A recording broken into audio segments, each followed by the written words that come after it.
भोले भांजे का मामा। एक छोटे से गांव में अनन्या अपने 2 साल के बेटे शुक्रण के साथ रहती थी।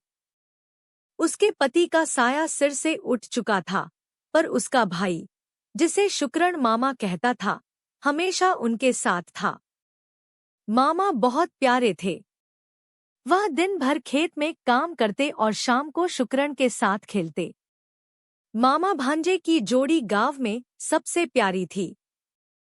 एक दिन मामा ने पैसे कमाने के लिए दूर शहर जाने का फैसला किया। मैं जल्दी लौट आऊंगा, उन्होंने अनन्या से कहा। लेकिन दिन हफ्तों में बदल गए और मामा वापस नहीं आए। शुक्रण हर रोज पूछता, माँ, मेरे मामा कब आएंगे? अनन्या का मन दुख से भरा रहता। उसे अपने भाई की चिंता थी और अपने बेटे की उदासी भी उससे देखी नहीं जाती थी। अनन्या शिवजी की भक्त थी।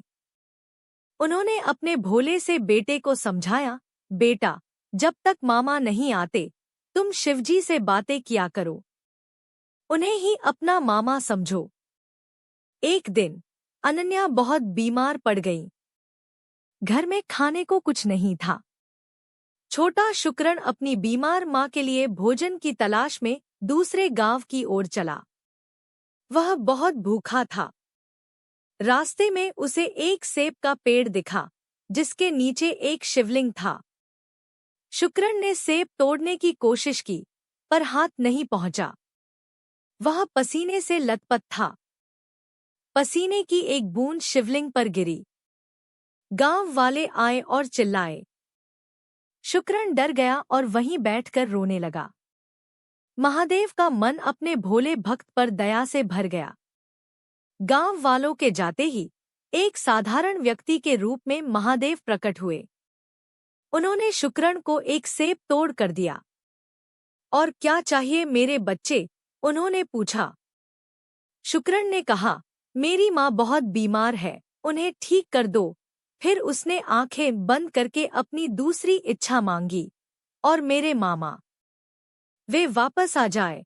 महादेव ने मुस्कुरा कर कहा, जरूर मेरे प्यारे भांजे। शुक्रमा महादेव के रूप में को देखकर अचंभित रह गई। अनन्या सब समझ गई। वह अपने मामा रूपधारी भगवान के चरणों में गिर पड़ी। महादेव ने कहा, तुम्हारे बेटे का सच्चा मन मुझे यहाँ खींच लाया। अब जब भी याद आए, मुझे दिल से पुकारना, मैं तुम्हारे पास जरूर आऊंगा।